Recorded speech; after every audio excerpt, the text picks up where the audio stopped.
Jean-Luc Delarue, la star qui ne s'aimait pas, le livre écrit par un ex-directeur de France 2 sortira le 19 septembre prochain. Un ouvrage qui revient notamment sur les excès de l'animateur à succès décédé en 2012 et qui fait beaucoup de mal à sa famille. Le 23 août 2012, Jean-Luc Delarue succombait à un cancer de l'estomac et du péritoine à l'âge de 48 ans. Véritable monument de la télévision française, l'animateur et producteur a fait les beaux jours de France Télévisions pendant de nombreuses années, devenant très rapidement la figure emblématique du genre idéal pour les téléspectateurs. Mais en coulisses, c'est un tout autre visage que ce dernier dévoilait, celui d'un homme torturé qui vivait très mal sa notoriété.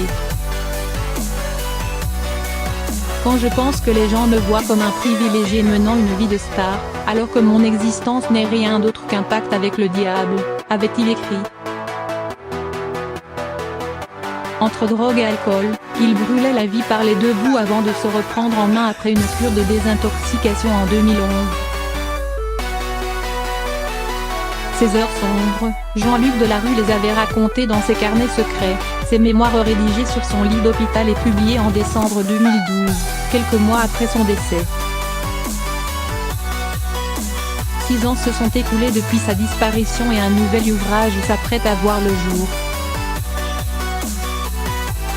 Vincent Mellet, ex-directeur de France 2 et ami du présentateur de l'émission culte Ça se discute, va publier le 19 septembre prochain Jean-Luc Delarue, la star qui ne s'aimait pas.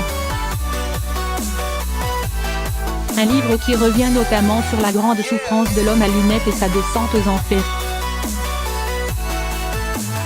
Dans l'un des extraits dévoilés dans l'OP, l'auteur explique le jour où il a tenté de se suicider en provoquant un accident de voiture. Quelques lignes lues hier soir dans Touche pas à mon poste.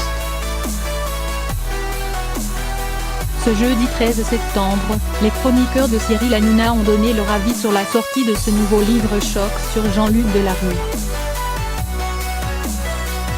Ce sont finalement les mots de la maman de l'animateur qui viendront mettre un terme au débat. Contactée par l'émission, Maryse Delarue a livré un témoignage inédit et bouleversant. Comme d'habitude, l'invasion de la vie privée s'est agressée la fragilité d'un homme et sa famille.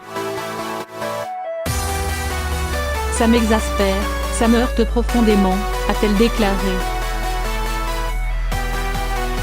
Quel intérêt de mettre sans arrêt la part d'ombre en valeur? À quoi ça sert à faire vendre? C'est complètement contraire à l'idée que mon fils nous a donnée de la réalité humaine. On parle d'un homme qui était sous coke et sous alcool dans les 5 dernières années de sa vie. C'est pas le vrai Jean-Luc, c'est un Jean-Luc abîmé par la notoriété, par l'argent, par la vitesse, par plein de trucs.